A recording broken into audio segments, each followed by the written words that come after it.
नमस्ते दोस्तों। आज का दिन स्टॉक मार्केट इन्वेस्टर के लिए एक एकदम शॉकिंग से रहा होगा। निफ्टी ने कम से कम 250 पॉइंट का क्रैश देखा है।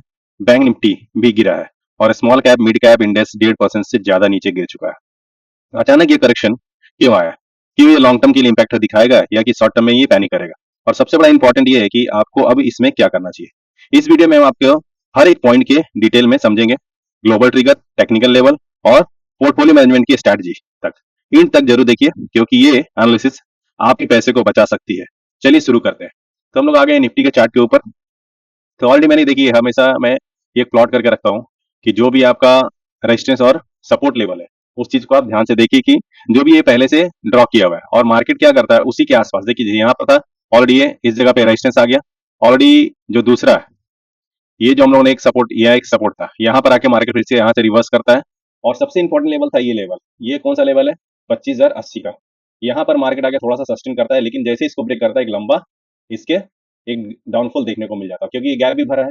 इस जगह जो गैप था उस गैप को फिल किया। ठीक है, इस गैप को फिल किया यहाँ से मार्केट। ठीक है, तो ये भी गैप को फिल करने के लिए मार्केट आया था लेकिन फिल करने के बाद भी लेकिन ऐसा कुछ यहाँ पर रुका नहीं। मार्केट एकदम से यहाँ से बहुत लोगों का स्टॉप लॉस इस जगह पे रहेगा।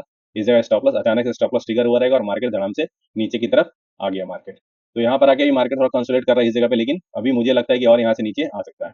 अब इसके पीछे का रीजन क्या है कि हम लोग क्यों ऐसा मार्केट नीचे गिरा है। तो पहले ये पहला सवाल है कि आज इतना तेज गिरावट क्यों आया है। इसके पीछे तीन रीजन है। अब कौन कौन से रीजन है? पहला है ग्लोबल टेंशन। ठीक है, ग्लोबल टेंशन है। ग्लोबल टेंशन है मार्केट के लिए। वो ये क्या ग्लोबल टेंशन है? पहला कि यूएस वर्सेस ईरान।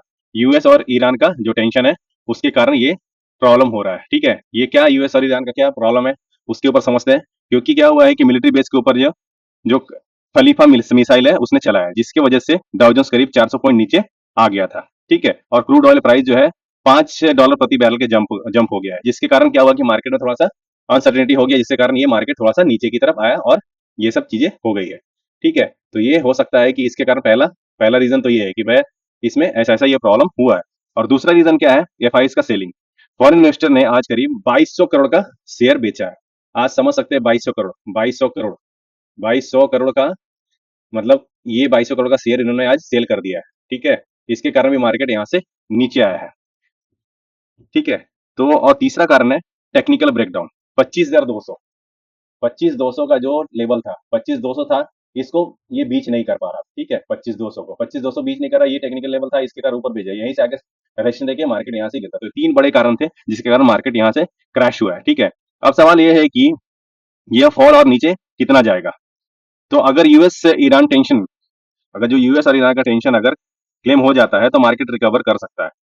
पास्ट में ऐसा हुआ है कि जो 2020 में ईरान क्राइसिस जो हुआ था उसके कारण भी ये प्रॉब्लम हुआ था। लेकिन अगर वार फेयर में बदल जाता है तो निफ्टी 24,500 का नेक्स्ट लेवल सपोर्ट के पास आ सकता है। अगर लॉन्ग टर्म व्यू के लिए देखें तो अगर टेंशन नहीं बढ़ती है तो अर्निंग सीजन में मार्केट का मतलब रिस्क करके सकता है। और गोल्ड प्राइस में जो गोल्ड प्राइस जो अभी नीचे गिर रहा है, अगर गोल्ड पर नीचे गिरता है, अगर गोल्ड में अगर कीमतें बढ़ती है तो मार्केट नीचे आ सकता है। अगर गोल्ड अगर नीचे जा रहा है तो इसका मतलब कि मार्केट ऊपर जाएगा।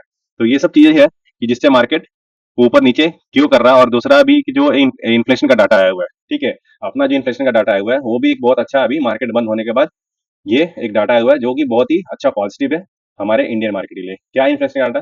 प्रीवियस जो था हमारा 3.6 के आसपास इन्फ्लेशन आता है। ये 4 के नीचे होना चाहिए। ठीक, 4 के नीचे होना चाहिए। 3.6 प्रीवियस था और आज जो हम लोग आज का डाटा है 2.8 है। इन्फ्लेशन का डाटा जो है 2.8% के आसपास, मतलब ये बहुत अच्छा है इन्फ्लेशन का डाटा। तो हो सकता है कि मार्केट इस डाटा को, इन्फ्लेशन का जो डाटा है इसको देख के मार्केट यहाँ से ऊपर की तरफ आ सकता है। ठीक है, कल शायद हो सकता है कि गैप गैप अप भी ओपन हो जाए निफ्टी, क्योंकि ये जो इन्फ्लेशन का डाटा है महंगाई दर ये बहुत हमारा नीचे आया है। तो हो सकता है कि महंगाई दर अगर ये डाटा अगर पॉजिटिव लेता है मार्केट तो इससे हमारा मार्केट कल बूस्ट कर सकता है और एक अच्छा कल रैली मिल सकता है ऊपर की तरफ। और ऊपर की तरफ जो हम लोग का रजिस्टेंस आएगा 25,323। अब ऑलरेडी 200 पॉइंट नीचे गिरा तो हो सकता है 200 पॉइंट कल रिकवर भी कर जाए, ये भी चांसेस है। तो ये सारी चीजें थी जो कि मार्केट को यहाँ से नीचे गिरा है आज। और हो सकता है कल ये मार्केट को ऊपर भी ले जा सकता है क्योंकि जो जो मैंने रीजन बताया, एफआईज हो गया, दूसरा ईरान अमेरिका का जो टेंशन है वो हो गया, तीसरा क्रूड ऑयल हो गया, और जो हमारे लिए प्लस पॉइंट है आज का इन्फ्लेशन का डाटा। ठीक है, तो उसके ऊपर नजर रखना है। अगर वीडियो आपको अच्छा लगे तो लाइक कीजिए, सब्सक्राइब कीजिए। मिलते हैं अगले वीडियो में। ठीक है।